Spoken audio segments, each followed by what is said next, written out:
Hello and welcome back to the Whiskey Uncorked podcast. My name is Brian. I'm back here with Kevin, my brother. We just finished up recording episode one or part one of a series where we are reviewing the top 40 distilleries posted on Dramface.com as voted on by the online whiskey community. So we're not going to get too much into like the point of the actual poll and the history of the poll and where things are at. Check out part one for all of that. We're going to try to jump into this pretty quickly. But last time we talked about Ben Rennes, Tamdhu, Mortlach, Tomatin, Glenturret, Bamore, Dornoch, Linkwood, Isle of Raasay, and Pulteney Distillery, which were the 31 through 40 distilleries. We talked a little bit about a few of the distilleries that dropped off the list. But yeah, check out part one, at least the first 15, 20 minutes, just to kind of get an idea of what we're doing. Also, check out dramface.com. You can follow along with all of this, even ahead of these episodes. You can vote for your own distilleries. It's a semi-live voting. You can vote whenever you want. You can change your votes whenever you want, and then they take snapshots every once in a while. But I will say that this ranking is based on a collection of people's top 10 distilleries. So if you are going to go vote on this, you basically have a Google form and you choose your top 10 favorite distilleries in Scotland. It's limited to Scottish distilleries. And those are counted up, they're tallied up. So all of the rankings are based on how many people included them in their top 10. It's not necessarily a direct ranking by each individual and then them averaged out or anything like that. So we are going to be doing number, 21 to 30 in this one. Starting with 30. Starting with 30. So I'm going to try to do a better job of I'm going to show the list on Dramface. I'm going to actually show the page and then actually switching back to us so you can see us talking instead of staring at a stagnant web page. But I did a pretty bad job of that in part one, but we'll see. Web page may be more attractive. Who knows? Yeah, that's true. That's true. I mean, it's midnight here. It's 2 a.m. It's been a long day. We had one outfit change. I had to put the hair up. And here, so let's just get into the damn list. Let's do it. All right, so let me bring this up here. We've got, so you can see the whole list. We're seeing, at least on the screen, number 11 to number 40. Obviously, spoilers aren't a thing here. You can go check this out for yourselves. But we are up to number 30 here, which is Ball Blair. Now, we kind of talked about some of the symbols here, but basically, since the last time they took a snapshot, the Ball Blair has increased 6 spots, and 77 people have listed this out of about specifically 1,050 people have listed this as one of their top 10 distilleries in Scotland. Yep. So, but it has increased 6 spots since the last time they took a snapshot of the data. So it is on the rise to a degree. But I don't think either you or I, Kevin, really have a strong opinion on Ball Blair. However, at least there were other people that did. So a few years back, they did a complete rebranding. Prior to that, and it was more than just a new label. They moved from vintage statements to age statements. Exactly. So, they used to have a vintage 1999. I was like 2001. I can't remember all the different ones that they had. Some of them had really great reputations. Others maybe were good, but not great. And then they switched to your standard age statement, which I guess from a marketing standpoint makes more sense to have the age statement instead of the vintage, the year that all of the whiskey was distilled. It also gives you more flexibility to not have to put the vintage on the label. Yeah. Which is interesting, and I kind of want to get into that a little bit. Okay. But I guess just to wrap up, kind of really immediately post rebrand, So people have opinions on the new labels. They have opinions on vintage versus age statement. But there was also an increase in price, a fairly significant one, and the general opinion of their offerings was that they had decreased in quality. Right, exactly. Which is kind of, again, this is a quick tidbit I want to comment on. So they went from vintage statements, which they'd give you a year, and all of the whiskey in that batch has to be from that year. So if it's 99, it's all 1999 whiskey. And then they moved to age statements, which just means that the youngest whiskey in there has to be that old. You would think going from a vintage to an age statement, in theory, should make your whiskey flexible and at least better, right? Yeah, because you can put older stuff, in it. It could also justify the price increase as well. But yeah, sure. But it's like, instead of having like a 2010 vintage, which means guarantees everything is 13 years old or 14, whatever. You could put in a 16-year-old whiskey and improve the quality of the spirit or whatever. So I find it interesting that an age statement led to a decrease in quality. In people's perspective. Yeah, it was a perceive. It might have been, they might have switched up. I mean, the whiskey had already been made, right? If it's a 12-year, they made the whiskey 12 years ago. So really, what you're probably talking about is a different makeup of casks. Generally speaking, I think Ball Blair is thought of as a sherry forward distillery. I have not, because of some of the negative backlash to the rebranding. I actually haven't bought any of the new bottlings from them. I did find it was a 1999 vintage. I think it was 16 years old or something like that. There was a couple of 1999s. I think I had like batch 2 maybe. And it was good, but it didn't blow me away. And then some of the feedback from the online community was that, hey, this isn't as good as it was. Well, that didn't really encourage me to go out and buy it. So I've pretty much ignored their core range since then. Sure. Yeah. Like I said, I've actually recently last year picked up the Equinox and Solstice. I believe it's a 15-year Ball Blair, 48.5. And it's good. It's weird. It's kind of weird. Like it's a journey. I'm not in love with it yet, but it's the kind of experience that I think could get there. But yeah, I'm still kind of figuring it out. Yeah, you sense it. That was another one in the blind recently, and I know it lost. It was last place. Again, that doesn't mean it was bad. It just didn't win the blind, I guess. But I do remember it being strange. And when you said it was a Ball Blair, I was like, oh, okay. That's a little surprising. Just because it was weird. I don't think of Ball Blair as a distillery that part of it might be because, again, it was a bourbon barrel. It's not, there's no sherry, which usually it's sherried whiskey. So yeah. But this rising up 6 spots, I guess maybe a little surprising that it's moving up, but their extreme their high pricing isn't as high because they haven't raised it, I don't think, as much, and other distilleries have caught up. This is a theme for some distilleries.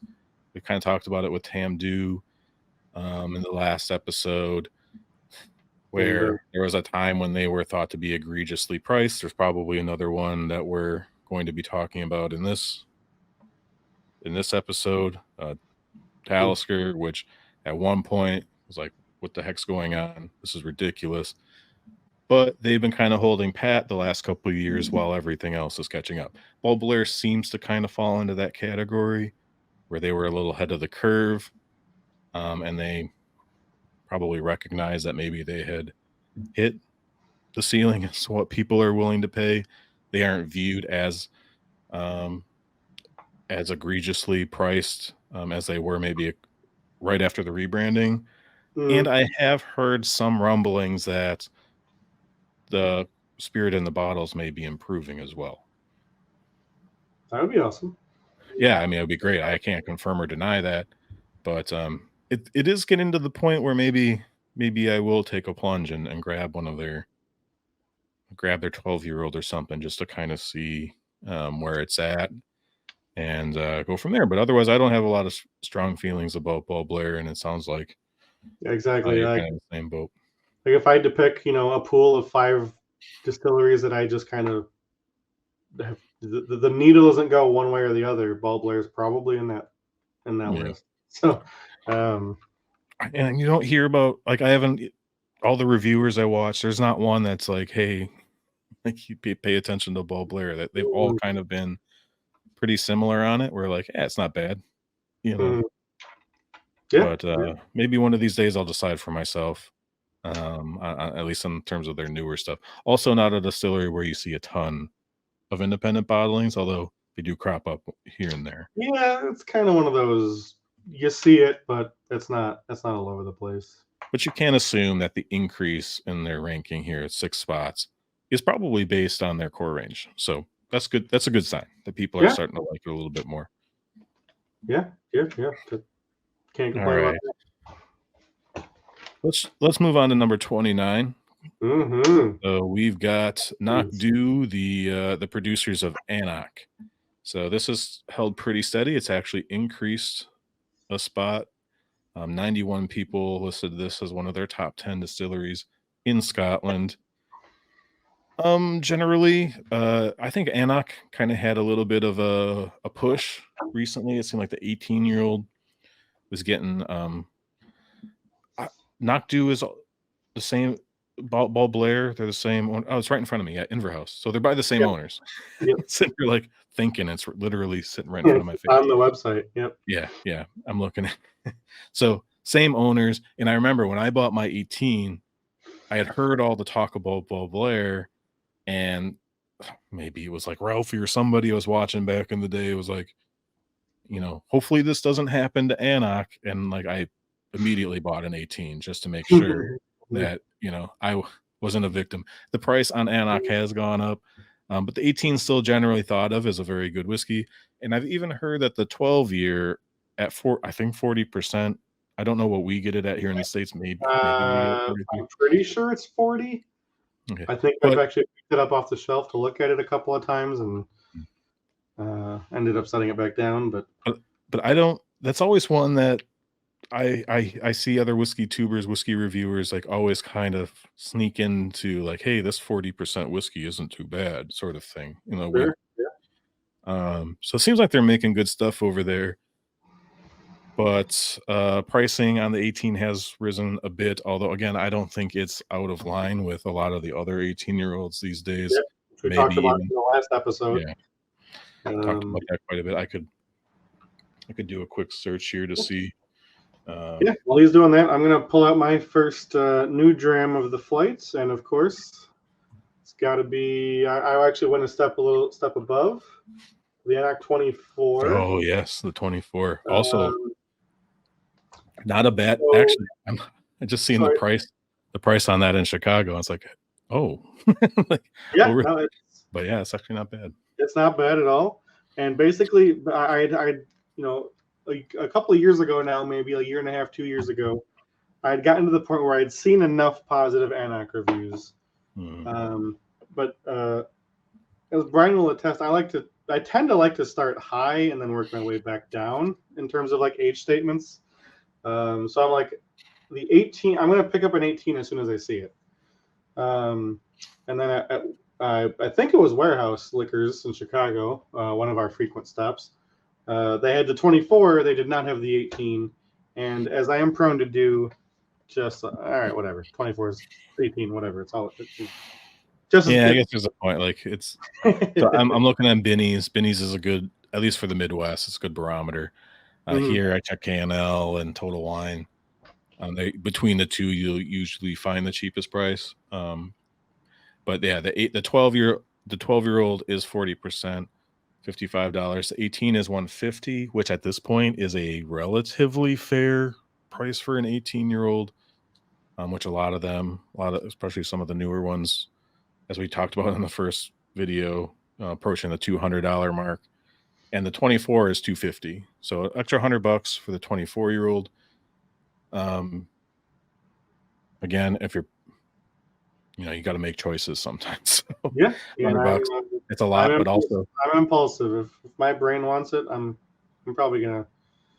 yeah, I mean, and there's worse. I'm trying to remember what I was looking at earlier, but it was like a $250 increase for like 4 extra years or something like that. I can't remember what the Yeah, bottlings were, but that's not like that's less there's certainly a rare limit. these days. That's happening more and more where, Mhm. and if you know anything about aging, you have to think about it. They've already paid for the barrel. They've paid, like, it doesn't matter. They pay for the barley, they pay for the barrel, they pay for the yeast. These are being aged in primarily dunnage warehouses that don't have them. They have lights in it. Maybe they're not climate controlled. They're not heated. They're not, they're left alone to the elements. They just have to make sure it doesn't fall down for the most part. And so aging Scotch doesn't cost a lot. Its main cost is evaporation, and you're not tripling your price in 4 years because of evaporation. So you are paying because they decided that that's what you need to pay. So seeing that this is actually almost like it's still an exponential increase, but in terms of 24-year-old quality Scotch whiskeys, $250. Unfortunately, That's better than maybe most. Yeah. better than most. Yeah, really. Unfortunately, that's a good deal, but yep. No. Yeah. Actually, I haven't had a glass of this in a while. I'm gonna go ahead and dive in here. If you've got, I don't know if you've got any other experiences or. no, Anoc's been pretty. So I did pick up a crazy bottle. I didn't. So first off, I got a good deal on it. It was at Benny's in Chicago, but I also didn't pay for most of the bottle because I got gift cards. But I got a 1975 Anoc official bottling. So I think it comes in at like 39 years. I'm trying to remember exactly when the bottling date was, but 1975, it was like 2014 or something. It was bottled. I bought it. It was just sitting there in Benny's for God knows how long. And it was right after Christmas. I had gotten a bunch of Benny's gift cards from you and probably mom or his friends. And I'm like, oh, well, that 1975 39-year-old Anoc's going to cost me like $75 or something like that. So, yeah, I'm going to do that. And yeah, it's tasty. It's an old, delicate, sherried whiskey. I don't go back to it very often. I thought about pouring some for this episode, but yeah, this 24. It's light. It's light. I didn't, especially coming off of like the tomatins and the Speyburns. This is a little bit lighter even. Yeah. Raisins, sultanas. It's kind of in that almost like light dried fruits. It's not like a decadent, or it's not even like chocolatey or even leathery. Even it's a bit lighter than that. And it's delicious. It's tasty. Yeah. I think I got lucky enough. I think you sent that to me. I think I liked it quite a bit.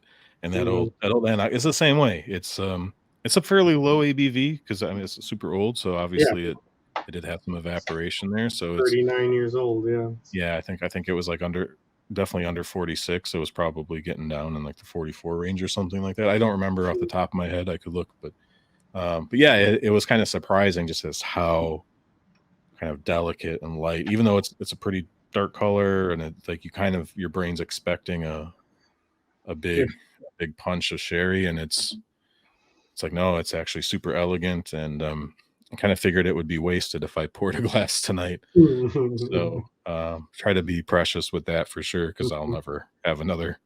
If I ever own another bottle from 1970 that was distilled in 1975, regardless, like that'd probably be pretty shocking. Yeah, that's a tough one. So yeah, that's not just a random night pouring a glass. That's try to make sure there's at least a little bit of a got to be in the moment. A reason. But yeah, the moment just feels right. But, yep. But it's open. Definitely had some drams out of there, and I guess I don't have a strong opinion on Anoc. In terms of ranking here, number 29 maybe feels about right. Maybe I could have expected it to go up a little bit more, but do you think? And this is gonna be quick answer. Do you think the fact that the distillery list is listed as knock due holds it down, considering Knockdhu I don't even think is on the bottle. It's all Anach. Yeah. Maybe it's in the fine text, but do you think that holds it down? So in terms of the people are going on the spreadsheet or Like people are looking at the spreadsheet, they don't know what Knockdhu is, but they know what Anach is. So did they have they didn't put Anach in like parentheses or anything? I don't remember. Not that I recall. But I didn't vote for it, so I don't know if I. Yeah, it would. Yeah, it wasn't going to be in my top 10 either. But I could probably double check here. It does say Knockdhu parentheses Anach. Oh, does it? Okay. So at least, although if they were looking for it, maybe they didn't. They scrolled. Yeah, if they looked in the A's and they didn't find it, moved on. I don't know. Yeah, but interesting. But yeah, no. Otherwise, I think this is probably at least in like the 20 to 30 range, about right. Wouldn't be surprised if it was a few spots higher, but at least yeah, I'm not surprised. Doesn't seem to be a highly distinctive character. You don't hear people talk about Anach the way they talk about Mortlock, Benrinus, Kleinlish, whatever. It just seems to be good whiskey in it. Lighter, more delicate, and I think there's maybe less raving and ranting about some of the lighter spirits. So sure. All right then. Well, why don't we move on then to number 28, which has skyrocketed out of nowhere. Up 19 spots since the last time snapshot was taken. Glengarry from Beam Suntory. It had 97 votes compared to Knockdhu, which had 91. So again, percentage wise, it's got a little bit of distance, but really wouldn't take a whole lot to swing that. If you disagree with any of these and you're mad, you can come on here and vote and get your friends to vote. And they even say right at the bottom, disagree with the top 40. Even 3 or 4 friends could tear up the bottom of the list anyway. Yeah, you got a decent sized whiskey group. You can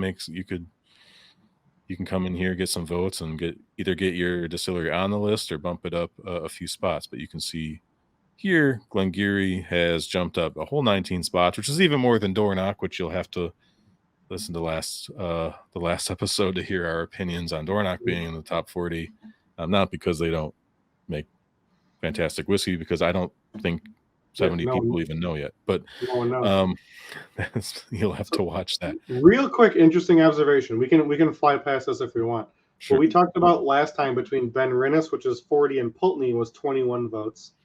If you go to Ball Blair, it's 24. But then between Ball Blair and Knockdhu, it's 14 just in that one spot. Whereas the previous 11 is 24. So we're kind of starting to get like we've moved up a whole tier of like. Yeah, you're right. There seems to be a little bit of a cutoff. Yeah. Like Ball Blair and lower, it's all kind of like 1 or 2 votes could change it. Whereas Knockdhu seems to start a whole new tier. So interesting, but continue. Yeah, and I suppose people, you're going to get some of these distilleries, like we said, Benrinus, Mortlock, Linkwood.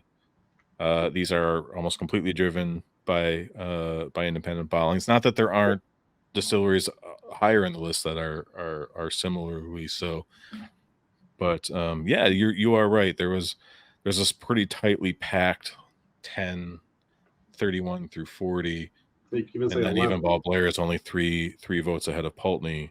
And then all of a sudden you start seeing a little bit of separation, although that changes from spot to spot. Like Glendronach and Glenfarclas here are only 4 spots, and Talisker is only 1 ahead of Glenfarclas. So there's still some tight races to be had. Yeah, it just seems like we've moved up a step.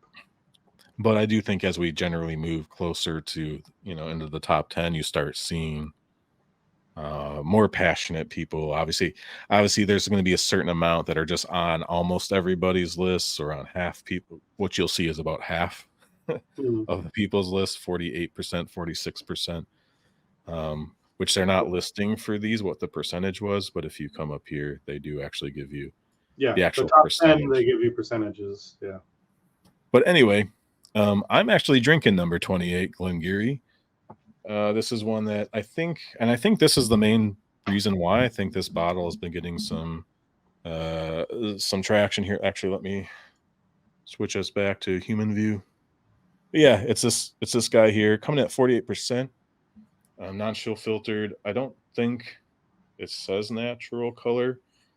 It might have color in it. I'm not sure.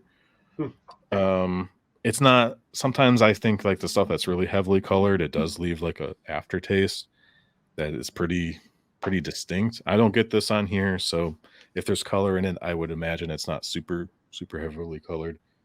Um, but yeah, this has kind of come out of nowhere. I think it's mostly due to the 12-year-old. It feels like maybe this is a whiskey that some people have loved for a long time, or at least a significant, not just in the last year, but it's gotten some traction as maybe something that's a little off the beaten path, a little weird. It's a little Mhm. dirty. It's got some character to it. I know when I first opened this bottle, um, I was I didn't know what to expect because I had never had a Glengarry before, and even now, this is it's unique. I think you would like it for sure. It's definitely going to fall in that kind of Ben Rennis Mortlock, kind Yeah, of dirty is slightly weird. Glengarry at this point feels like a glaring hole in my sort of whiskey experience. Based on what I hear, it sounds like something I would love, but I've just never. So in the States, we don't get. I think I've seen Glengarry at one store in Hmm. Chicago, in the Chicagoland region, anyway. Um, I could get you. and Yeah, I think it's here. I could get you one. and based Yeah. on what everyone says, it sounds like I would love it. It's that dirty, a little bit heavier, kind of weird style, which I usually like. And it's number one, I think, on my new distillery to get a bottle for that I haven't had before. But other than that, I've not had any, so I really can't comment. Plus, I don't remember what the movement was on it or what but I really don't. I know very little about Glengarry, but I'm Mhm. looking to change that in the near future. Yeah, I think in terms of like 12-year-old core range, like that, I would say, yeah, you should go find one. And like I said, I think it's mostly available here. It's one of those regional things. Depends on who your importer and distributor is. Mhm. But I do think I can probably grab one for you. And they're not. I think I paid around $60 for this, and I was telling you when it was a store where a local store here in San Diego. The shelves were like the whole store was kind of a discombobulated mess. Um, Obviously, I won't say what store it was, but Hey, the whiskey sometimes section. sometimes those are the good ones because there's hidden That's true. gems. Yeah, you can People, find stuff. Yeah, you for can sure. find stuff in those I sometimes mean, that people don't know, what they're looking but for. yeah, here in San Diego, I found some hidden gems on the back, and then they also had a price sticker on them that was realized that they weren't they weren't so hidden. Okay. Like a Right. hazel burn. I think there was a hazel burn 1415. Oh, excuse me, something like that. And I was looking at the bottle. I didn't see the price tag on it, so I brought it up to the register. It's when I was buying this Glengarry, Hmm. and as I set it down, I saw it like kind of camouflaged in with the label, and I was like, "Oh, it's like $285 or something like Oh. that." And it's like, or three, no, I think it was even 300. And I was like, it was kind of embarrassing because I brought it up, and I'm like, "Oh yeah, no, I don't want that." Like, yeah, Hey, no, sometimes you gotta do what you gotta do. I Sometimes carried this up here to let you know that I am definitely not buying I this. am not buying this bottle. Thank you. But the original point was like, so the shelves are messy. I found a bottle of this Glengarry 12, and then I walked down the shelf and found another one, but the new bottle that I found was like $10 more. So I Hmm. assumed that this was maybe a slightly older bottling that time had forgot, and They the did price not had make gone up 10 bucks. Yeah. But yeah, Mhm. but yeah, I think if you like kind of the weird, dirty, it says bourbon and sherry on it. Um, so it's Yeah. it's it's a blend. It's not a sherry bomb, but you Mhm. can tell there's a little bit of sherry in it. Yeah, That and it's super characterful and interesting. that sounds perfect, and I'm mad I haven't had any yet. But Yeah, you should be. yeah, I think that's I a did glaring grab a hole in my catalog. I think I got actually I know I do. I do have an independent bottling of Glengarry. I think I grabbed it from Royal Mile Whiskeys, maybe with the Hmm. Aquavite Ardnamurchan bottles or something like that. Trying to make shipping make sense. and Yeah. grabbed one from them, but I haven't If you opened it yet. if you're on your way to Wisconsin anytime soon, I'll pay you to haul one out. I, Haul one over. I, I, it won't be the first time I had a shipment of whiskey with me for you, but we'll work it out if you can't find one. But yeah, so I'm glad to see this one jump up. I'm glad to see it get some attention. I'm looking forward to exploring maybe some more independent bottlings from them. I'm not sure they offer much more than their 12 as an independent bottling. I haven't even looked into that. So, but from what I've tasted so far, it seems like this could be an up and coming distillery for me, and it seems like for the community kind of as a whole. Nice. Sweet. All right. Now, another fun one to talk about. I know you're excited to talk about, and a place that makes, frankly, very, very good whiskey. I have a hot. It's very limited, it's very difficult to. We can find Daft Mill no problem. It's on the shelf all the time. It's just 250. People in Scotland talk about how the second Daft Mill hits the shelf, it's gone. Here in the States, we're also paying like 50. Yeah, we're paying $200 for. Oh no, 250 to 300. Yeah. But it's around. Yeah. 200 pounds. Yeah. My local grocery store has had Daft Mill for 2 years now, the same bottle. So. It doesn't. It sits on the shelf here because the distributor, it's likely the importer. Mm-hmm. They know what it goes for, and so they set the price through the distribution network, the suppliers, everything. So by the time it hits the shelf here, it's hitting the shelf at like auction prices, which is the exact same thing that happens with Springbank. Mm-hmm. No retailer in the U.S. can sell Daft Mill for what the retail price in the UK is, because off the boat or whatever, however it gets over here, it's already they're already paying effectively pre-auction prices as well. So yeah, absolutely. But I don't care. I bought my first bottle of Daft Mill. I think it was 2007 winter or something like that. Sounds right. Yeah. And it was glorious. It was heavy and dense and thick, and fruity and grassy. Like it was just like any other spirit that tasted like that would be pretty good, but just that density and weight it carried, even at 46%. Like you'd almost think that the oily thickness was cask strength. Yeah. So I had no regrets despite paying, I think it was about $200 for the bottle.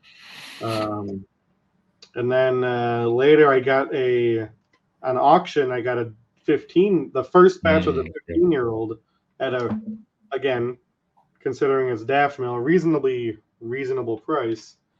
And yeah, it's so good. So similar experience for me. I held out because I had access to, I think it was the 2006 summer, which was like the inaugural. I don't know if it was the inaugural release, but it was probably the first release that hit the States. Mm-hmm. It was 2006 summer was the vintage, and it was $250. 12 years old. I'm like, no, not doing that. Hence the trip to Chicago, which always cost me way more money than I anticipate. But and I think I had seen it as low as like $215. Maybe even Benny's had it for like $215. I was still like, nope, not paying that for a 12-year-old. And we went to, there's another small shop there, probably independent, I think is whatever, and they had it for $185 for a 12-year-old whiskey. I'm like, God, like nope. And I'm thinking, and this probably gets me. It's more than FOMO, more than hype. The thing that makes me spend money on whiskey more than anything else is this is the cheapest I'll ever be able to buy it. It gets me every single time. So I'm like, even now with all like all the 18-year-olds and things that are coming out, it's like, yeah, it is expensive, but it's never going to be cheaper than this. Like the prices are not going down, and if anything, they're going to keep going up. So that, I think, more than anything else, causes me to buy more whiskey than I should. But anyways, I see it for 185, and I think that like responsibility to your future self that you get it hey, now. yeah, and well, it's like I can take the risk of like never being able to have one or never, and it's like, well, like I'm still gonna be I can afford ramen, whatever. Yeah, sounds like FOMO to me. Well, yeah, but this isn't it's logical FOMO. Well, it's not. Yeah, you can argue it's FOMO, but it's not like the special release that's super hyped. It's like I bought. It's like I bought a Bunnahabhain 18 from the UK because they're $400 in the States now. Yeah, it's half the price. So I was like, if I don't buy, like, I don't know what's going to happen to the price on this. Like, I'm not paying $400 for it. I can get it for a quote unquote reasonable price from the UK. So I have to get one right now. Yeah. Same thing with like the Bruichladdich 18 and stuff that came out. It's like, yeah, this might be something that's regularly available, but like it's never going to be cheaper than it is right now. It's not, Bruichladdich isn't FOMO for me. Bruichladdich is I have to buy. It's like, well, it's not fear of missing out. Like, no, there's a responsibility. Because I love it so much. But anyways, back to Daffmill. Yes. Yeah, fantastic whiskey. I totally agree with you. When I bought that bottle, I got it for 185. Still ridiculous for a 12-year-old 46% whiskey. But I'm a nerd. I'm a geek. I want to try it. I can't live with myself if I don't at least try it. If I don't have some, and if after that, if I never buy another bottle again, fine. I can say I had it. Yep. But I remember thinking to myself with Daffmill, like, this is the first time. I had this with craft beer sometimes, but it's like I can taste the quality. Like, I can taste how much effort and care and just like hands-on. You can just taste it in the texture and the flavors. It just feels like this was made differently than almost everything else I had. And that I still have some of that bottle. I poured it into a Boston round. I have like an 8-ounce bottle, so I saved some of it. And I was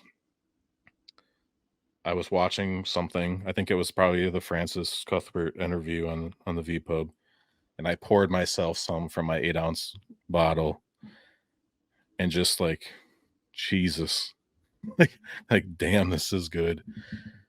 And probably added another bottle to my bunker. Because I'm like, well, I can't go forever never having this again. So like, I'll get one. I'm gonna bunker it. I go most days. It's fine. I know it's there and lets me sleep at night. And one day, I think it's the 2009.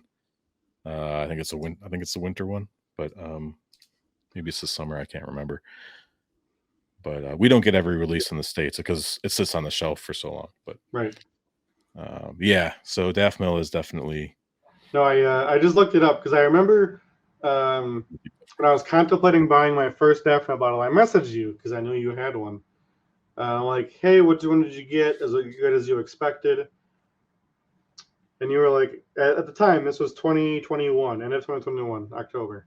It's a 12-year-old bourbon matured 46% whiskey. It's probably the best one I've ever had if you are taking into account the clear craftsmanship of the whiskey. It's a weird one for sure. Blah, blah, blah, you said something. And then I would say it's worth buying a bottle at least once because it kind of resets the bar for quality. And I said, well, I'm glad to hear you say that because I just did. Yeah, that sounds about right. I think it just makes you realize what. I mean, there's other distilleries you can say, Springbank, and even distilleries that don't have their reputation Like we talk about more, like when you get a good one, it's just a different thing. Like it just has a different vibe to it. But so I think if you consider what Daft Mill is, from literally like a guy and a husband and wife team, like running the whole thing on a farm, they grow the barley. They do basically the entire thing. It's just two people doing this, and they make something that's 12 years old that almost makes it worth it at $250 a bottle. You know, it's like, which is wild. Is it worth it? I mean, it can never. Strictly never speaking, tell you that it's probably worth not, $250 a bottle. But yeah, I mean, I would say, and I think that advice is good. Like if you try to get one at some point, because it lets you know. If you're a lover of Scotch malt whiskey, yes, I totally agree. It's just, I agree with 2021 me. Like try to get one time, and then once you have one once, you'll always want another one, but at least you'll know. And you'll know, it'll reset expectations for other distilleries, because you're like, why can't you do this? It's a guy and a wife on a farm. It'll make every other distillery worse. So yeah, you should drink this. I don't.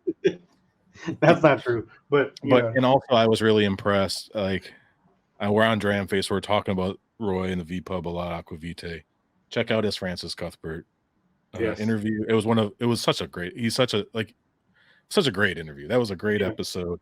Francis is a character. He's a humble guy. He thinks his own whiskey is crap, basically, while the rest of the world is absolutely loving it. And it's just, I mean, there's not a more authentic like interview of two people who love whiskey from different perspectives having a conversation. It was one of the better V Pubs in a long time, I think. But check that out. But I think we've waxed poetic about Daft Mill, maybe for a little bit too long. But Daft Mill, I didn't vote for this in my top 10, even though I think it is. Ooh. I actually don't remember if Daft Mill's in my top 10 or not. It's such a small distillery. I do think it's probably one of the best 10 distilleries in Scotland, so I should probably vote for it. But it's almost like a thing that you can't count. Like it's such a small thing. It's snapped up immediately for the most part. Even Springbank, at least there you have a chance of getting a 10-year-old or something. Daft Mill is in my top 10. I mean, it should be in my top 10. In fact, probably know what I would knock out. You wouldn't be happy with me, but what? Because I do think that, technically speaking, it's one of the best 10 distilleries in Scotland. But let's move on. That's probably for a wrap up episode. Let's go to number 26 here. We got Glendronach, a former darling, a once hyped and beloved. Let's call it complicated. Complicated feelings. Yes. So this has dropped 3 spots.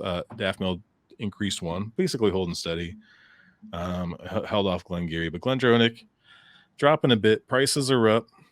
People, I think, perceived quality is down, even though I think that's just because they're not putting older whiskey in their that was the whole revival older whiskey until it caught up thing, and it was that's almost natural to happen. So and then there was the non-chill filter being removed from the labeling snafu. So check out Dramface for the article on Glendronach, where they kind of talk about some more details. If you're really upset at Glendronach still, read the article. If you haven't, they seem to have dug up maybe a little bit more information that makes a little bit more sense. But if you still want to be mad, feel free. But oh no, you still have every right to be mad. At least be informed. Yeah, for sure. But I think the general consensus is that their whiskey is still pretty good. But it has climbed in price. It's out of the older, where the 15, 18, and even 21 were, in reach for a wider variety of folks. That's obviously shrunk, but that is also somewhat in line with a lot of other distilleries. Although I will say at the 18 and 20-year-old levels, they seem to be outpacing, especially the 21. 21's over $300 here, $300. Well, I guess that's not actually that bad. That's so crazy to say. I'm sorry. But I'm going to pour myself some Glendronach 15 because I can.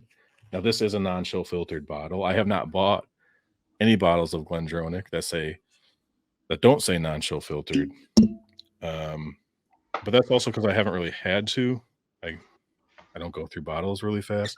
And I got lucky. I stumbled upon some that have non-chill filtered. Now, you can't tell by the label because it doesn't say it. It's on the tube, which has long been thrown out. But yes, Glendronach makes fantastic whiskey, but have annoyed enough people for various reasons that they seem to be kind of slipping, but still respectably number 26. Yeah, I was gonna say my memory is actually a little foggy. Didn't you have that? Was that in your underrated list, the Glendronach? I put Glendronach 12 as an underrated list, which is 43%. Right. Okay. And I definitely said it was underrated because I think it's a great alternative to some of the more luxury brands. Sure. I had a glass of it the other night and I was like, this is just good. It's not going to be anything wild, but the 43%, yeah, it's an opening dram, but it doesn't really hurt it that much. Like it's still got some flavor to it. Yes. Now the one I have that I bought this last summer, which I checked the bottle, it has a 2020 bottling code on it. But I bought it in 2023. It still said non-chill filtered, obviously. Sure. So again, I saw it and I'm like, okay, I'm gonna buy another one because I had one back in the day that I liked. But yes, I did name the 12-year-old as underrated. You poured it for me, and I think I was pretty impressed when you told me what it was, if I remember correctly. Yeah, that's great liquid coming out of there. And I don't really care about the removing the non-chill filtered thing. Like I guess it's not that they're chill filtering, but they are doing this kind of weird blended filtering thing that kind of qualifies. I don't know. Well, the Dramface article basically says that when they removed the non-chill filter label from the tin, from the tube, they didn't actually change anything. That they had actually been doing the same thing all the time, except that they were actually adhering to the actual SWA sort of like a technicality why they had to remove it or something like that. But so what the article said, from my recollection, is that sometimes they chill filter and sometimes they don't, because sometimes they have batches that are more turbid, or they have more fatty acids and long chain fatty acids and these sorts of things. So if it's too high, they chill filter it, but they only chill filter it to the point that they need to try it. This is what they said. This could be marketing speak, but this is a lot more than they said in their tweet when they basically pissed off everybody by saying get over it. Paraphrasing, but they at least gave some more details. And according to them, they didn't change anything, that it was always done that way.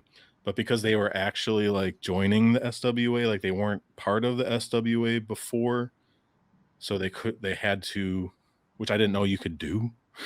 Yeah, that sounds weird, right? But I'm pretty sure that's what it said. So anyways, they wanted to adhere. They wanted to make sure that there was no ambiguity about the non-chill filtered statement, because they were technically chill filtering it, just not all the time or every batch sort of thing.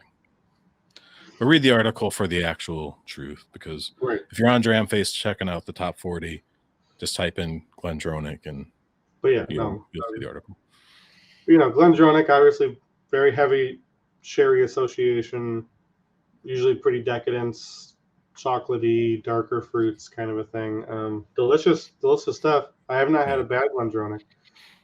So No. definitely No. agree with kind of where it's at. I'm not upset about it. Yeah. It's not a cheap one anymore. So I Yeah. think that it fell 3 places, but we have a few more to talk about here. We're Yeah. we're already at an hour because I think there's a point to be made about some to look at things as a whole. At least with these quote unquote bottom 20, like this is the top 30% of distilleries in Scotland. Essentially, that's what it comes out to, like 29%. So anything that's in the top 40 is obviously making good stuff. But Yeah. if you might notice that there is a little bit of there's some what's the word I'm looking for? Consistencies among congruity. Oh my goodness, I don't know what the word is. I know what it is, but I can't say it. So there are some commonalities between some of these distilleries that are interesting. But let's move on past Glendronach. I think it probably deserves where it's at. But let's move on to a cousin of Glendronach, maybe at least in terms of style, and Sure. Glenfarclas. Do you have Yes. any immediate reactions to Glenfarclas? Um, Immediate reaction would probably be fine. I know, enthusiasts usually latch on to the 15 and the 105 cask strength.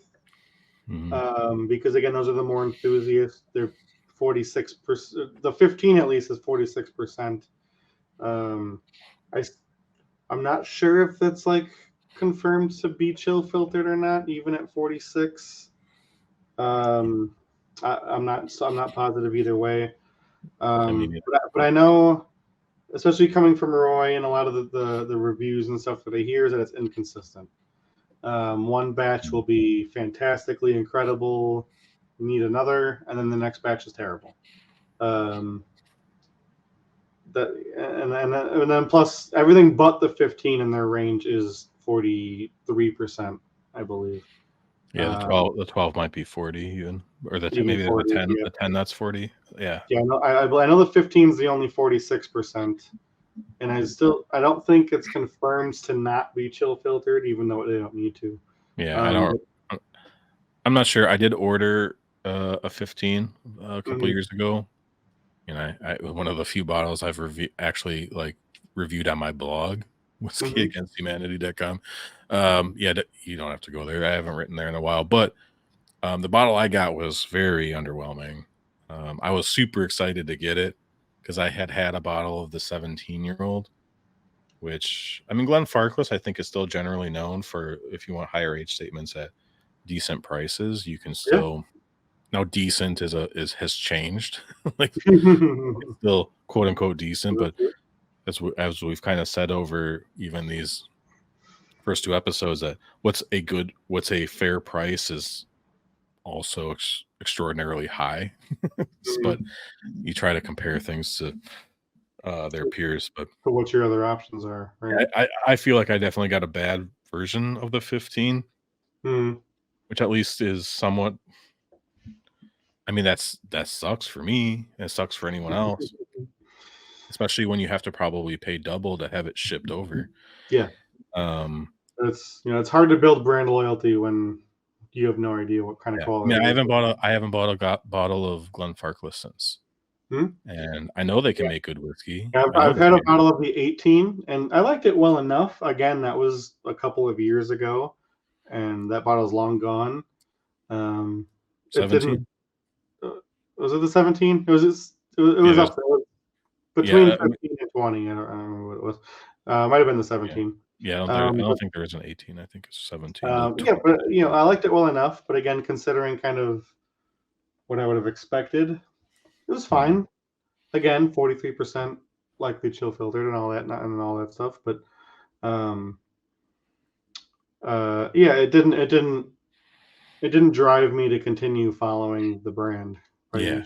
any stretch. So Yeah, it really killed it for me. I've considered get the 25 because it has historically been one of the more affordable 25-year-old Scotch whiskeys out there. mm, Um, it's still again, it's still not cheap, but generally speaking, comparatively, and it is affordable. Like if you want to stretch your budget, but yeah, I think based on my experiences, I just said at 43%, even for what it goes for, I just rather not. You know, it's mm, I think they're probably extremely capable of making good whiskey. I know their family casks still get a lot sure. of, and obviously those are single casks and things, but those still can fetch a pretty nice price with some decent age statements. And I would be Yeah. certainly willing to try those. Those But those are almost a different product entirely to a degree. yeah, I mean it is. Yes, it's Yeah. true. Like Glenfarclas, again, they don't, as far as I know, they're not like special releases. You don't see it in independent bottlers. Yeah, I think they're probably capable of making extremely good stuff, but they've chosen their audience for the most part, and Mhm. I'm not generally a part of it, but that's okay. Not everything has to be made for me, so I'm Yeah. comfortable with that. Let's move on to a hot potato, number 24 with Talisker. I feel like we've got about Another, 3 hot potatoes in a row, but, uh yeah, I mean, yeah, and they've been getting progressively hotter, maybe, I don't know. Glenfarclas feels like a distillery that, like, people are happy to kinda leave alone. Like, they're Yeah, not nobody beats up on Glenfarclas too much other than their 15-year-old being inconsistent. yeah. Otherwise, people are like, "Eh, Glenfarclas is what it is. It's fine." Yeah, Glendronach, maybe people have opinions on, but Daf Talisker, Daffmill people have opinions on, and yeah, yeah, Talisker. Let's do it. yeah, Talisker, probably one of these longtime darlings of Scotch whiskey, another Diageo-owned distillery, but one that that they had seemed to allow to function at a level that would to maintain their reputation. Bottled at 45.8%, Yeah, I think so. where 45.7 is the quote unquote cutoff for chill filtration. Mm, But I think they said something about like the latitude that they're on or something is why they did that, mhm. which is probably bullshit. But they're literally, and I don't even know, they might even chill filter. But the 10-year-old, highly respected, still thought to be a pretty decent dram, not crazily priced. Yeah. However, the 18-year-old got people really, Blood really worked up. boiling. Yeah, like one Years of ago. the most like immediate vitriolic reactions out of, we've talked about like Ball Blair kind of did this, you know, Glendronach. Yeah. yeah, Glendronach, Tam Dude's prices creeping up here. The 18-year-old that they released didn't get a very healthy reaction to it, but Yeah. Talisker It's not often raising, to see a whiskey double in price overnight. they So literally doubled it. Now they didn't double it everywhere because it doesn't cost that much here in the States. It still is expensive. Like it's still expensive. You can get it for $160, $170, where I think it's like 180 something pounds or something in the UK. yeah. So we're still getting it for less. I picked up a bottle for 150 a year or so ago. And Circus. again, it's like it feels like that might be the only bottle I ever buy. But they raised their prices and then everything else has been catching up. So it's still a Yeah. pricey bottle, I think. Um but it's not as out of control as it was when they first did it. It was the shock of literally doubling overnight, Mm, more than doubling overnight, and being that the Talisker 18 was it was maybe like the one Diageo owned distillery that enthusiasts felt that they still you still had. have. Yeah. It was There's still still. ours or Mhm. theirs. 'Cause I think I can't say it was mine because I knew Talisker. I've had Talisker 10, but I didn't love the 18. I had never had a bottle of the 18. So I didn't lose anything Right. when it happened, but I felt like a lot Yeah. of people like actively grieved a loss when Talisker 18 doubled the price. Yep. Yeah, so Talisker's one, if you watch the last episode, it's kind of like my Mortlock of this episode. I just haven't connected. I just don't get it. It's one of the, it feels in like all of like the specs and the tasting notes and everything sounds like I should love it. It's peated, it's coastal, it's a little bit heavier. Like and to be fair, I've only had the 10, and I think I've had the Storm. I've not had anything higher than that because by the time I would have been interested, the price was crazy. But to me, it has always the few times I've had it, and I've finished a bottle of the 10. It's just kind of disjointed and kind of all over the place, and not. I have not connected with Talisker in any sort of meaningful way. And then plus with all of the negative hype and press and stuff, I've just kind of steered clear of anything else. So yeah, Talisker was one of the distilleries that I got introduced to before I could ever say that I liked whiskey. By a coworker.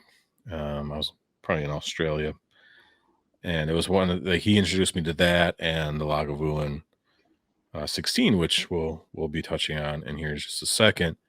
But it was one of the first whiskeys that I tasted and didn't like hate trying to drink it straight out of a glass and not just doing a shot. It's like, oh, this is tolerable. This is okay. Like I can do this. And then when I really got into whiskey, I remember I bought one of you get like the 4, like, I don't even think there were 200 ml bottles. They were like little collections of the classic malts.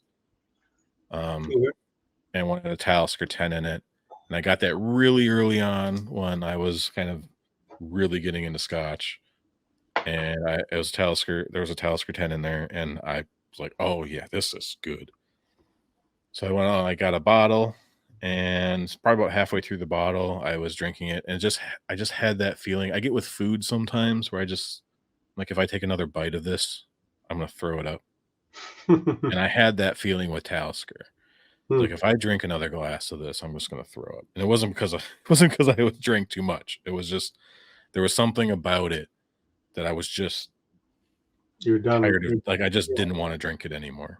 And my mistake was at the time. Now, if that something like that happened, I would take the bottle and I'd put it in a corner somewhere where I didn't see it, and I'd just forget that I had it for X amount of time. But my reaction to it at that point was, I don't want this bottle to be on my shelf anymore. So I'm going to force myself to drink it until it's gone. Yeah, I just don't want it on my shelf. So I kind of, by the time it was gone, I was like so happy that the bottle was empty. And I just didn't pay any attention to Talisker again until I saw this 18-year-old after the price increase, et cetera, et cetera. It's still sitting on my shelf. But then about a month or 2 ago, maybe 2 months, 3 months, somewhere in there in San Diego, there was a bar in downtown, the Whiskey House, and they have Talisker 25 for a reasonable price. And so I got a glass, and it was really good. And now I'm looking at that 18, like maybe I should open that up and dive back into Talisker. But because it has been sitting there for a little while now, but I've had this negative association with it for the last couple of years, just because I literally was about to throw. It's like if you're eating a cake of or a pan full of fudge, and you're like, if I take one more bite, I'm gonna puke, and then you just eat the rest of the pan. And it's like, well, I'm never eating fudge again. So it's so rich, and it's just got that I kind of vibe to it. I want to like Talisker. I just haven't yet, and the opportunity has not presented itself. So, Yeah, I'm gonna get into that 18. So yeah, I'm probably, I think one of my big things maybe going forward on this channel in general is I've accumulated a pretty good selection of 18-year-old single malts, and I've just thought about doing just like a kind of a consistent March like lineup Madness on this. bracket. March Madness. Yeah, it's Let's just do it. March yeah. 32 different 18-year-old whiskeys. Yeah, I don't know if I have 30.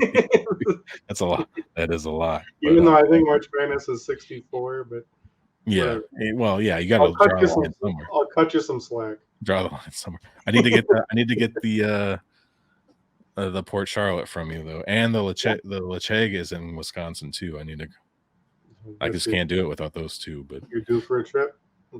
I am due, but it is plane tickets are no joke. But 2024 sucks. Let's just put it that way. All right, so Talisker, a beloved brand. It's holding steady, number 24, and just a few votes ahead of it though. Another old school favorite that I think sure there's a lot of different opinions on, but I'm going to open a new bottle here, an independent bottling of Highland Park.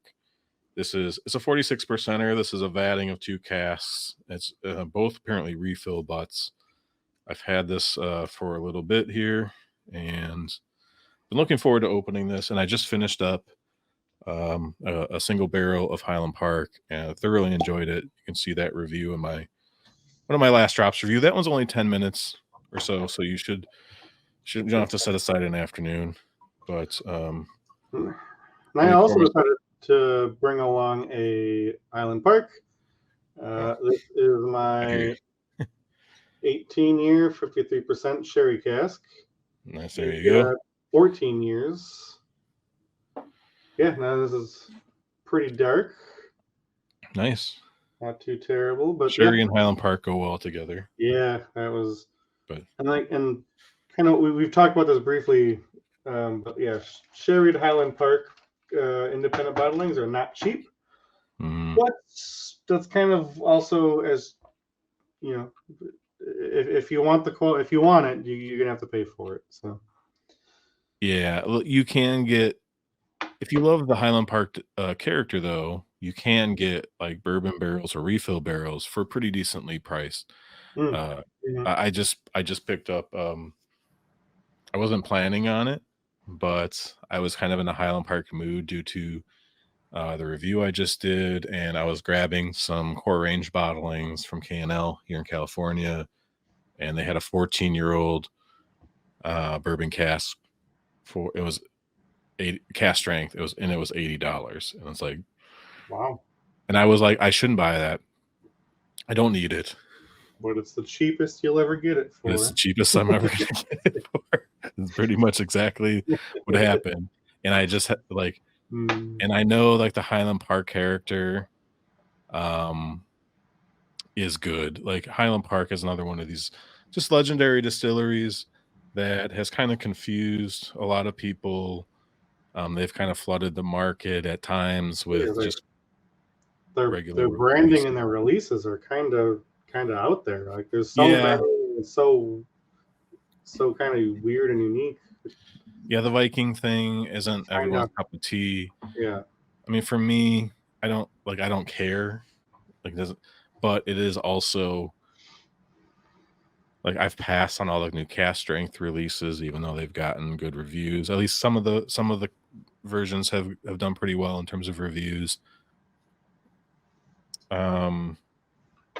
But the 18-year-old is like it's like $160, which isn't crazy here, at least. You know, it's obviously expensive bottle, but like it's 43%. So yeah, that's maybe the one thing you can kind of point at. But when it comes to cask strength, like naturally presented stuff, my ears perk up. And if the price is okay, you know, it's like I am interested in trying a lot more because I have had pretty solid experiences overall with Highland Park. And the interesting thing about this, in terms of the Dramface Top 40, is it is rising. It's up 4 spots. So it's got a little bit of momentum going for it here, and I don't know if there's a specific thing that's happening that's causing that. If it was just exposing the poll to a wider variety of folks, but I don't think there's any doubt that Highland Park is capable of producing absolutely amazing whiskey. But you kind of gotta be careful. Make sure you're not overpaying. Make Mm-hmm. sure you're getting a cask type that you like, and their official range in particular. Do your research. Mm-hmm. Watch some reviews, and I think if you Yep. take your time, you can find stuff that you really Yep.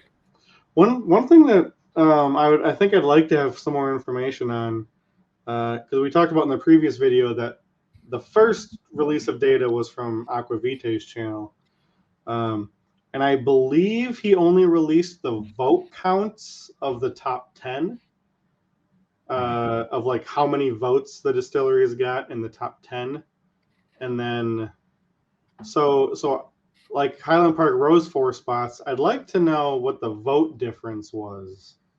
But I don't believe we have that information because I don't think he released that. But and I know Yeah, it's not an equal number of voters, so you have to take that into account. But I'd be intrigued to see, like even percentage wise, if it went higher or if other things passed it, or what the kind of breakdown would be. But no, Highland Park. Highland Park is kind of what I wish Talisker was for me.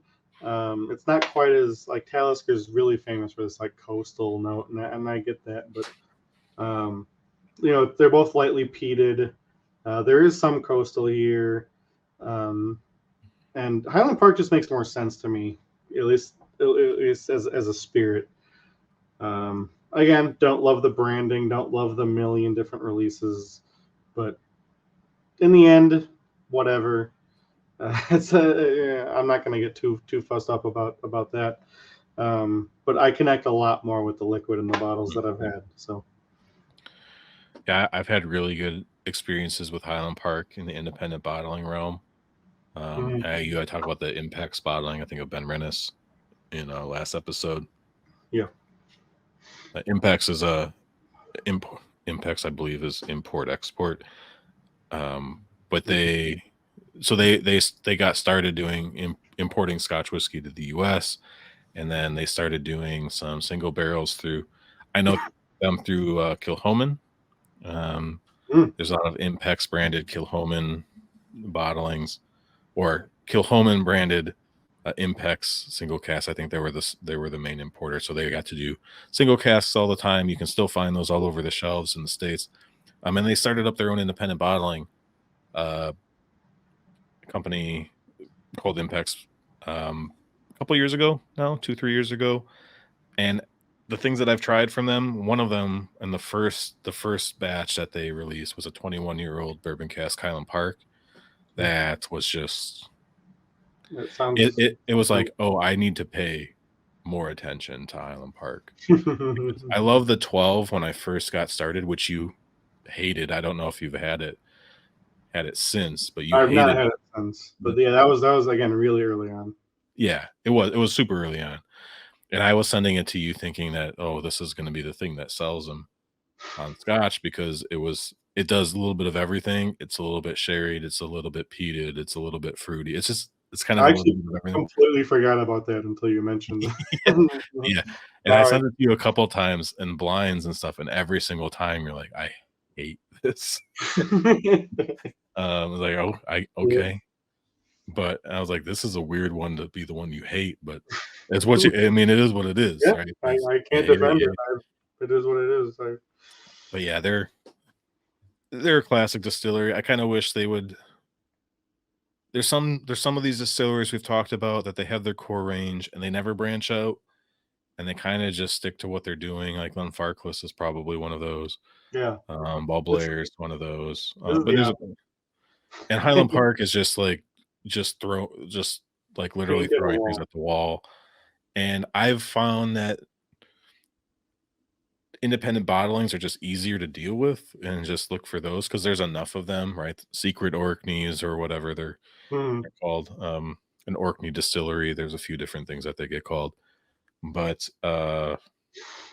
they're easier to sort through, and I just don't have to try to figure. I don't have to do research Yeah, on exactly. some random Viking bottling with a weird name.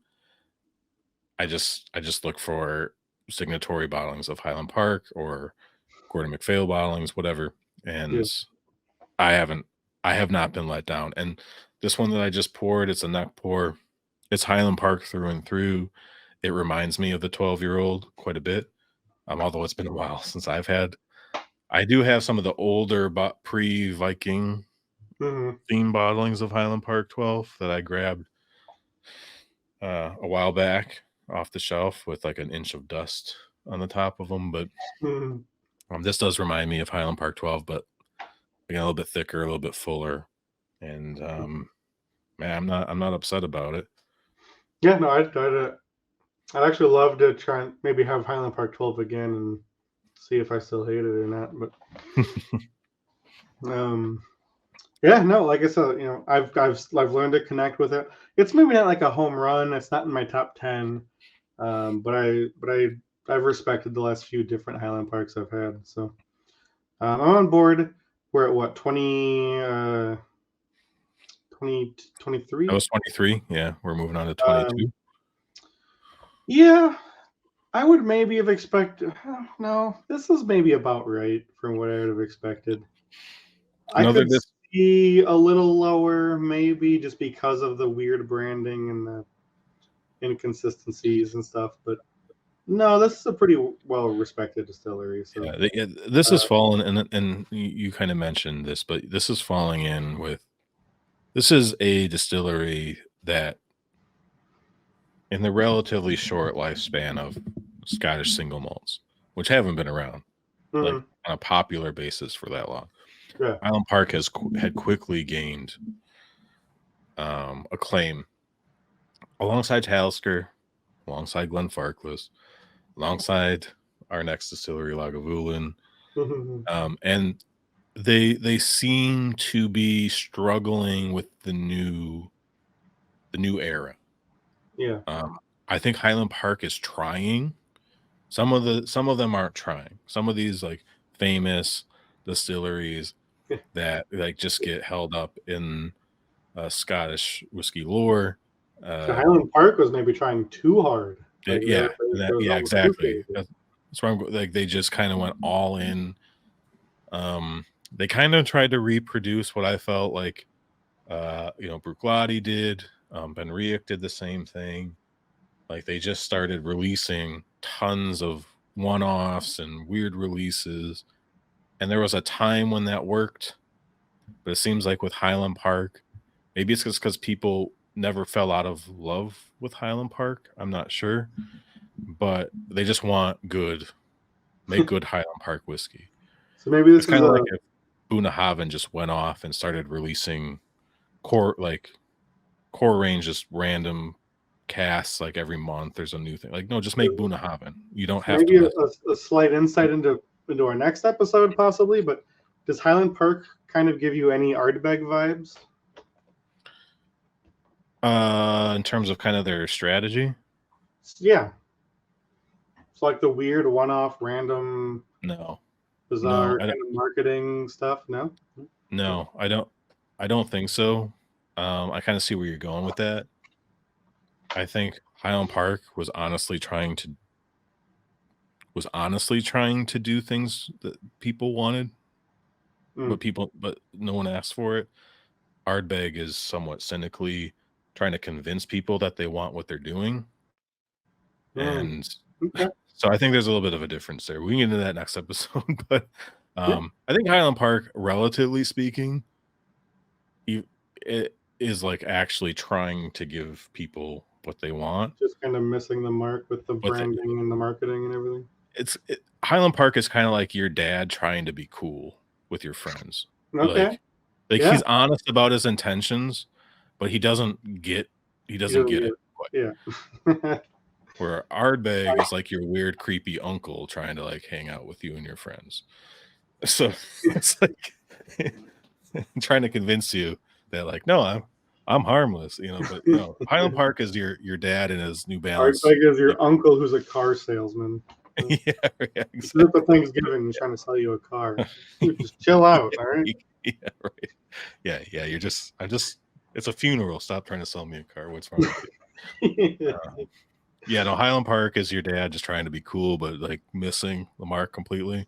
And then Ardbeg is, they're just like kind of a creeper in the corner asking if you want to come over and check out his stash, sort of thing. Like, but that's a different conversation.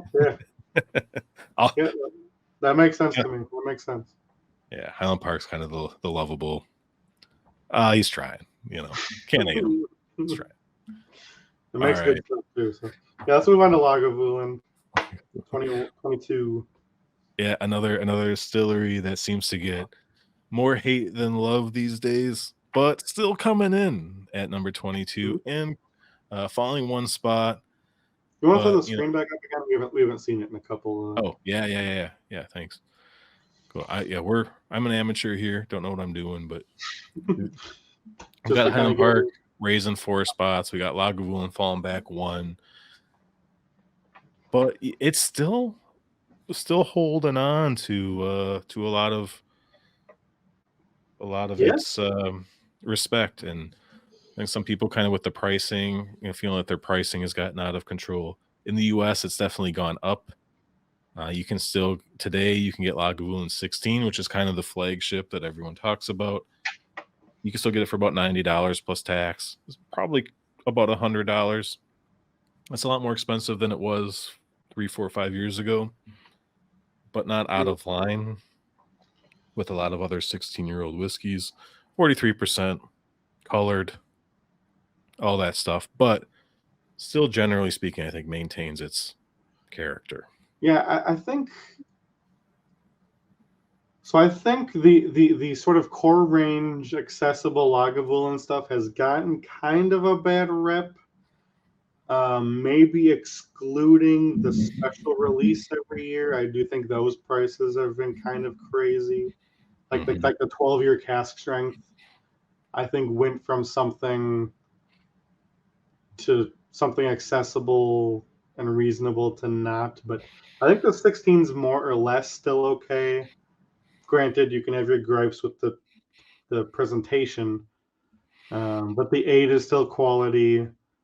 The Offerman editions are still, at least, I would say, enthusiast forward. Again, slightly pricey probably, but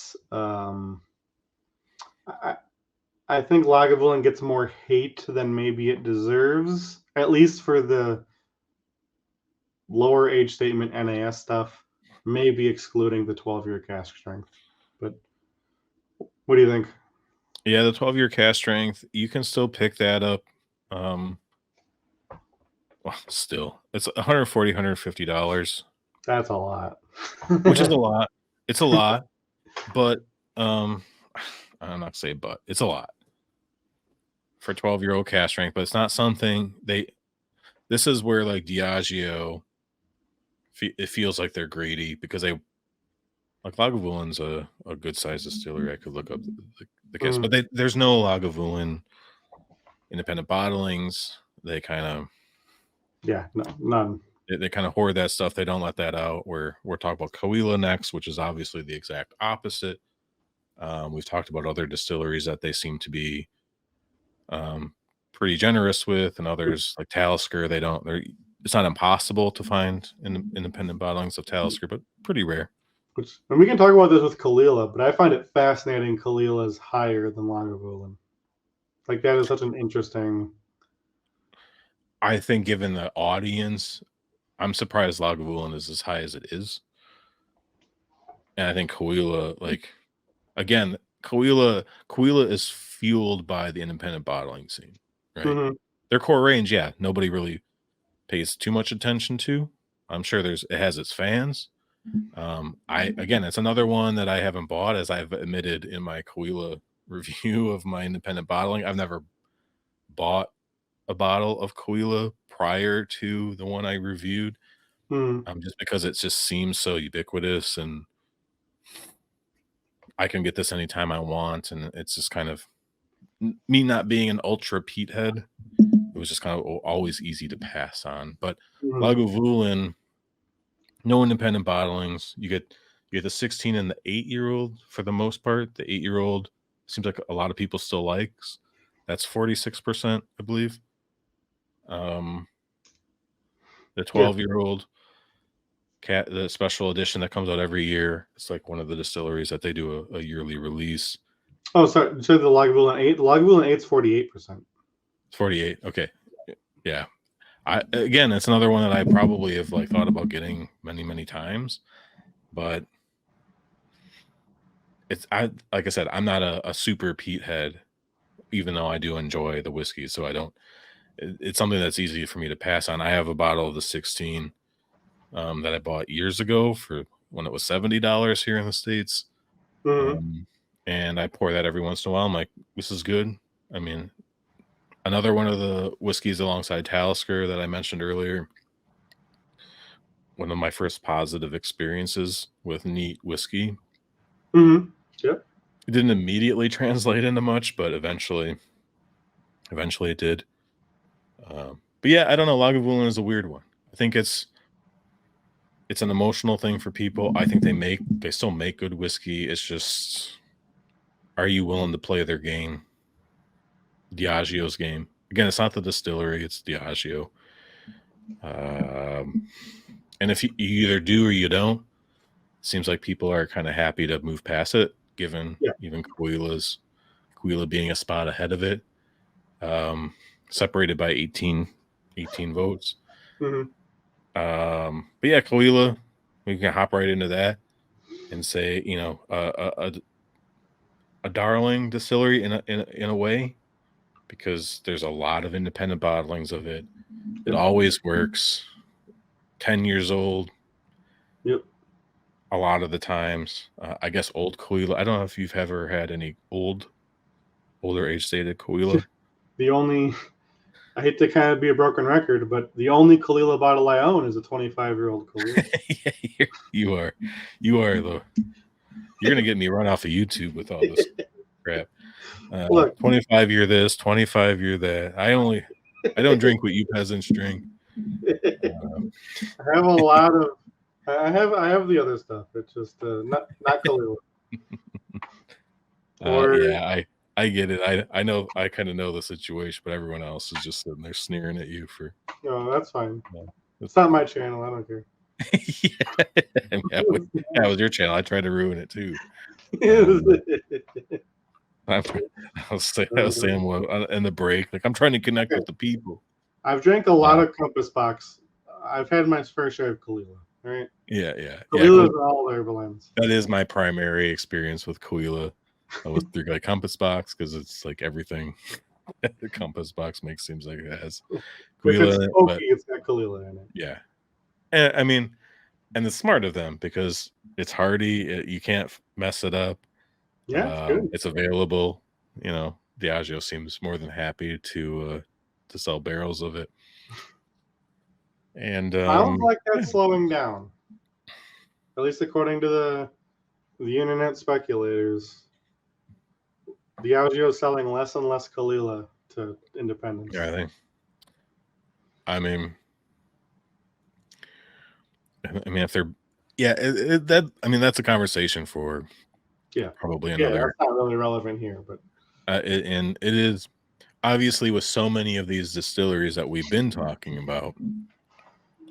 What we wouldn't know them at all, or we would completely ignore them if it wasn't for the independent bottling scene. When you start hearing, and the next one is Ben Nevis, right?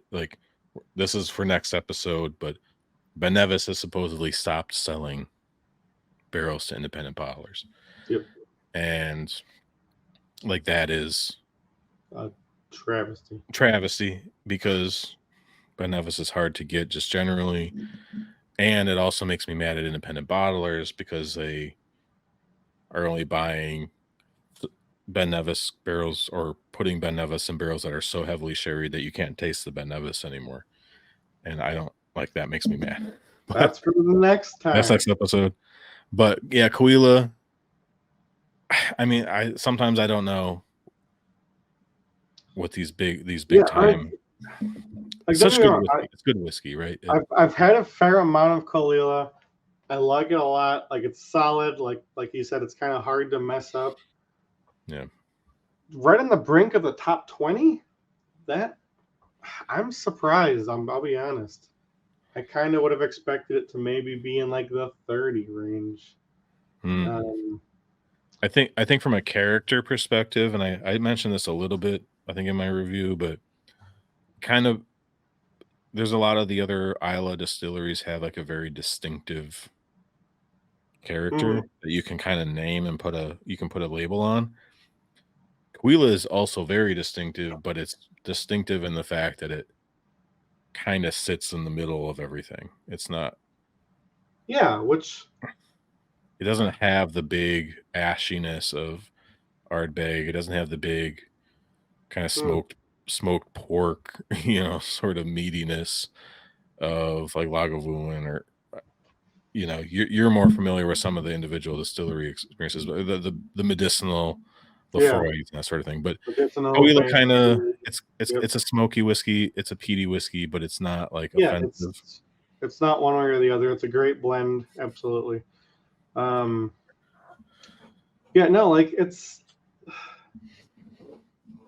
just surprised, because I know we're gonna get into it, especially I think more towards the top 10. But if you just look at Islay distilleries, right? Like, I think lower down in the list there was Bowmore. I think Lagavulin's the second lowest Islay distillery, if I'm not mistaken. And then we still have yet to get Bunnahabhain, Bruichladdich. Well, Bunnahabhain, Bruichladdich, obviously not. Bruichladdich is Port Charlotte. Yep. But otherwise, right, you're talking the next highest, like you have Ardbeg and Lafroig still sitting at 11 and 12. Kilchoman's 13. Yeah, Kilchoman's 13. And then Cahuilla, Lagavulin, and then Bowmore. Which Bowmore, understandably, because their ownership doesn't understand what good whiskey is. Neither does Diageo, and you can argue Diageo doesn't either, but right, sure. But like Cahuilla just kind of being like in this middle, like, again, really solid, really good, kind of. I don't really know the best way to explain it. You just don't hear a lot of people like raving about Cahuillas. It's kind of reached that kind of ubiquitous status. Like, yeah, it's Cahuilla. Yeah, and it's like, and maybe it's rare to find a Cahuilla that just blows. So, and again, when you're talking about independent bottlings, I was going to say you're not going to hear about the distillery a lot. Like, it makes me kind of wonder if maybe Cahuilla is like, it's got 159 votes. Like, how many of like 9th or 10th place versus like top 5? This is kind of one of those interesting distilleries to me to see the breakdown of if people were to rank them in order, where it would land. I can't believe that it lost to, but I'm on the opposite end of the spectrum. I can't believe that it's behind Ardbeg and Lafroig. Really? Because, I mean, I understand from like a more global perspective that Ardbeg and Lafroig have like probably larger fan bases. But I mean, it's 130-ish plus votes behind Ardbeg. And it's only 10 spots behind it, but like Ardbeg just seems to have such a negative connotation around it, and Lafroig just seems to almost be ignored, but only for half of its releases. Like the Ugadal, the 10, the Corey of Reckon, those are still pretty well heralded throughout the community. I mean, maybe it's just because the Ugadal and the Corey of Reckon are absurdly priced in the United States that I ignore them now. But also, anytime you hear about Ugadal, it's just, well, that's not as good as it used to be. The 10 I named one of my underrated whiskeys because like people just kind of take it for granted, but apparently they're not, because Yeah, Ardbeg being number 11, still being almost one of in the top 10. it fell out of the top 10. It was the top 10. Well, it dropped a spot, yeah, Yeah, which would have put it at 10.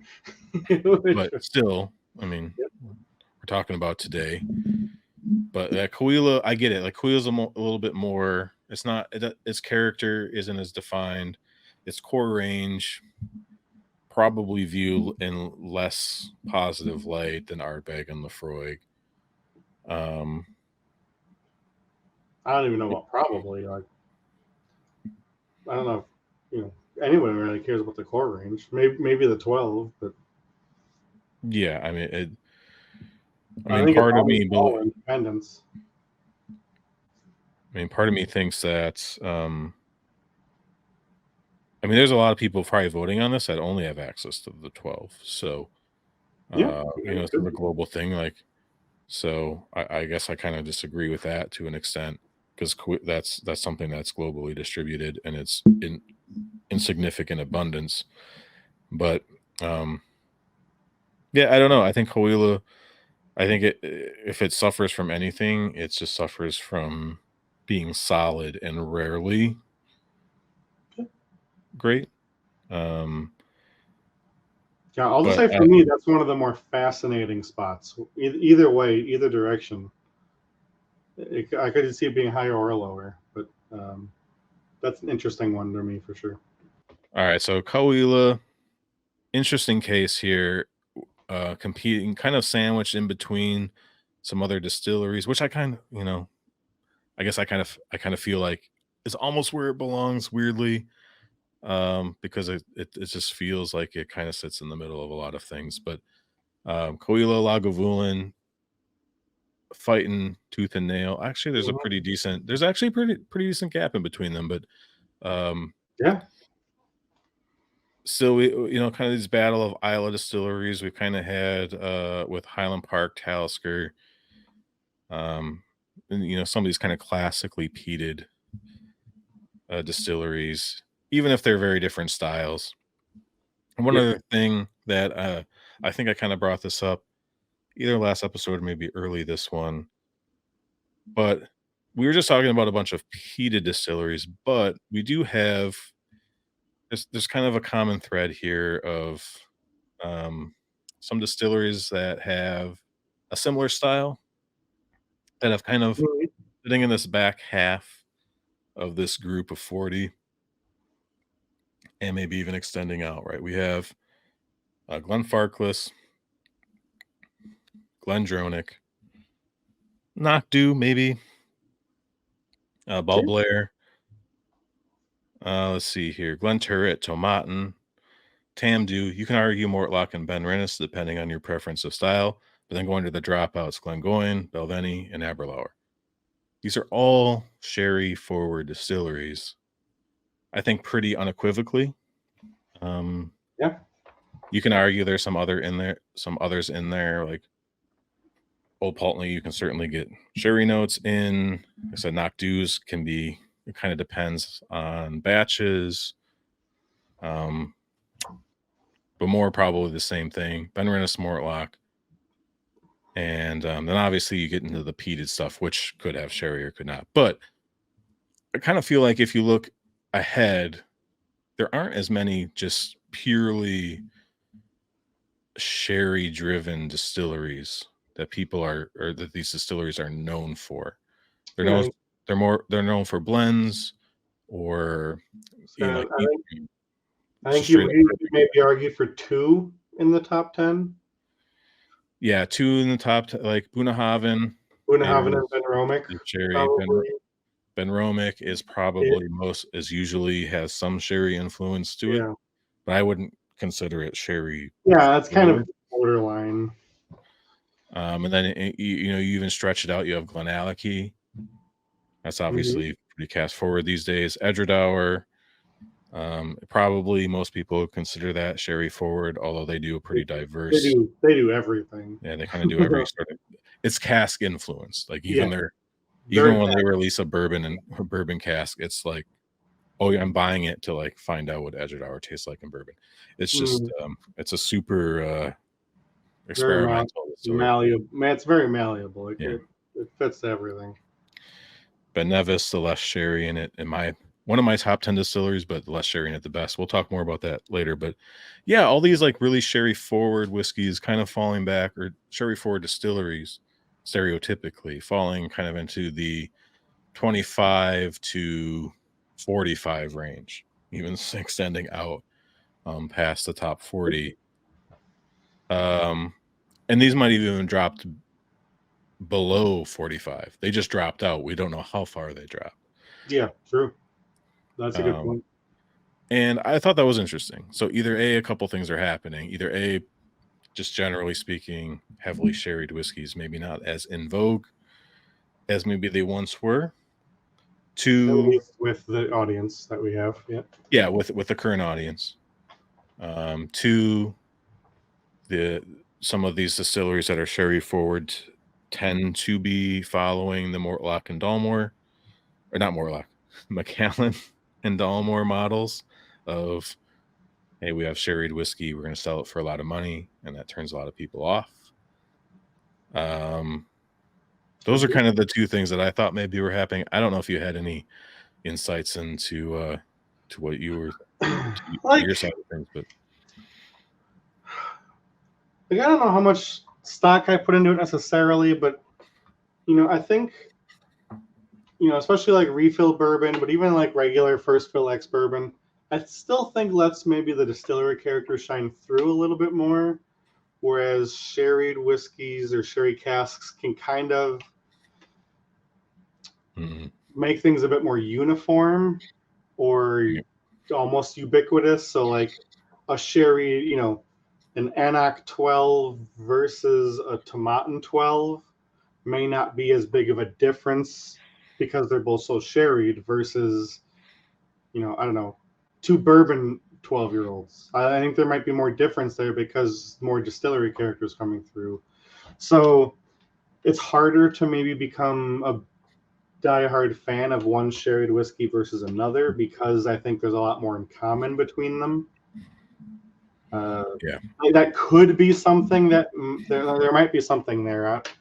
I'm not like committed to that, but that sounds right. Kind of a thing to me. So, I mean that's my feeling about a lot of sherried whiskey is that it's especially when you're talking about like official bottlings or just like super heavy sherry bombs.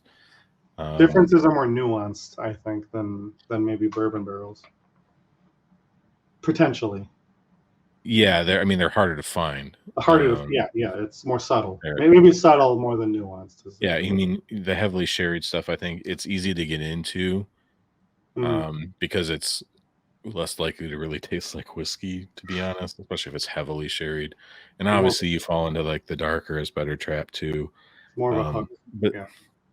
But yeah, it feels like I know I'm not the first person to say this, but it certainly happened for me. But like the more you drink Scotch, it's like you kind of get pulled towards that bourbon cask style or refill casks where the distillery character is much more important because it's what sets things apart. Yeah, like you can still like sherry. Whiskey, what sherried whiskeys taste like, and you kind of get a sense for these things. So you want to find the differences, and that's usually in the spirit. Yeah, like the Glengarry I've been sipping on. There's some sherry in there, but it's part of the experience. It's not the experience. Yeah, and Bunnahabhain does a good job with that. But and I think a lot of these distilleries ultimately their official bottlings do. Yeah. Now I want to say that kind of what I said was more of a it's a trend, not necessarily the definition. Like some distilleries do it better than others for sure. Right. Yeah. And since so many of these rankings I think are official bottlings or sorry, independent bottling driven. Push it. I mean, Tamdu, no, there's none of that. There's in Tomatin, not really. Glenturret, not really. Those are just classically sherried whiskey. And I think classic, when you say, well, this is classic Scotch, I think that bores enthusiasts to some degree because it's not, it might not be as special as it once was, given like the casks and things that are available now. And even But the land. also, again, they said it becomes homogenized. Like a lot of Scotch drinkers will kind of look at bourbon and say, well, all bourbon tastes the same. Well, that's not true. No. Not all bourbon tastes the same. Not all rye tastes the same. But I can also say that all sherried whiskeys taste the same, right? They're heavily cask influenced, and that's not true either. But I just kind of found it interesting that there seemed to be this clump between 25 and 45, let's say. Again, we don't know for sure. Of these kind of classically thought of sherried distilleries, kind of maybe fallen out of favor slightly. Obviously, they're still on the list, so they're still the top 30% of distilleries in Scotland, as voted on by people's just general top 10 whiskeys. It's hard to rank, but it was just an observation where I wondered maybe if the big sherry bombs were losing some ground in the enthusiast community. But yeah, no, that's definitely a fun call out.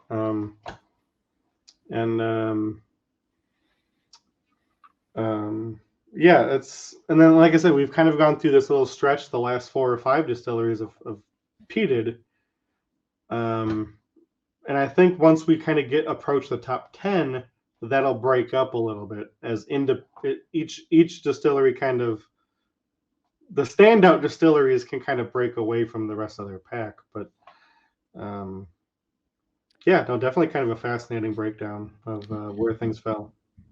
I think what you'll find in some of the top 10 distilleries is versatility as well. They don't rely on one thing.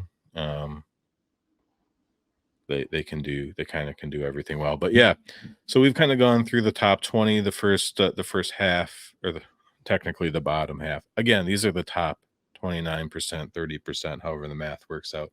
I think the Malt Whiskey Yearbook counts 137 active distilleries, but that counts distilleries that haven't released whiskey yet. So you're probably looking at 35%, somewhere in there. Somewhere in there. Distilleries in Scotland right now.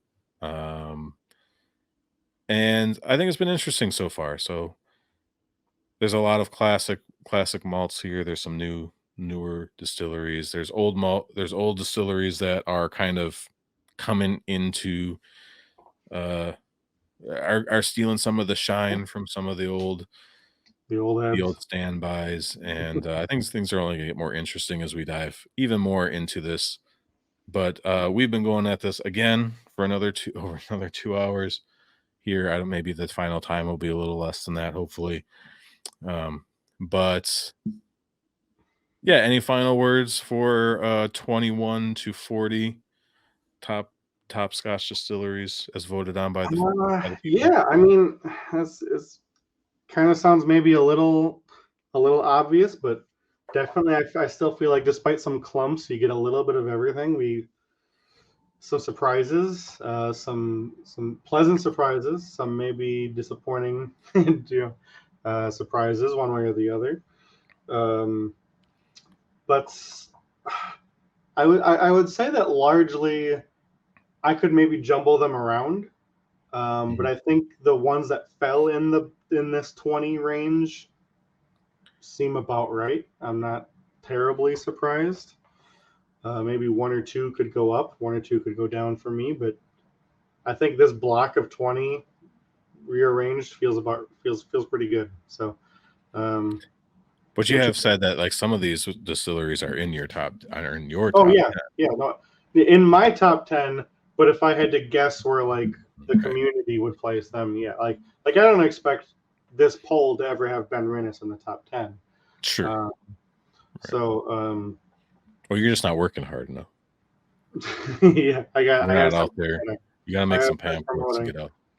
I gotta start, yeah, self-promoting for Diageo to sell more casks to people. So, no, like for what I would expect, this seems about right, despite maybe me rearranging the 20. The 20 still feels pretty good. So yeah, I think up until I mean, you can make this argument too that I think the top 20 you could jumble these up and still have a pretty similar conversation. Yeah. You know, the bottom 20. You can make arguments for all of them. The fact that they're on the list at this point, I think, is the main point. And like I say, especially the first 11, 12, whatever it was, they're single digit 1, 2, 3, 4 votes apart from being rearranged. So any arguments you make, all you got to do is sway a handful of people. And this whole thing is going to get rearranged. Yeah, see one, yeah. Like 21 through 28 or whatever it was, start to get a bit more distinguished in terms of where they sit in the ranking. But I think in the next so far. I think the next episode, you know, we're talking 11. We'll be talking Ardbeg to Ben Nevis, and this is where we're starting to enter. Yeah, I'm going to make an impassioned argument that the fact that these aren't in the top 10 makes everyone that voted an idiot. Obviously, I'm joking, but also I think this next episode might be the most heated is the wrong, passionate. Yeah, no. I think all the distilleries here, okay, maybe not all of them. I think they definitely deserve to be in the top 15. Some of them, again, I don't necessarily connect with as much as other people. It's okay. So just as a teaser, I see 3 I wouldn't have in the top 20. But we'll talk about that. Yeah, we'll do that in next episode, which hopefully we can record here pretty soon. But until then, thank you everyone for sticking around. If you stuck around through these episodes, I don't know, you deserve a medal or Nobel Prize, something like that. But thanks for listening to our ramblings about random distilleries we barely know anything about, and we appreciated it. It's been a lot of fun, and we'll see you in the next one. Absolutely. Take care. Cheers.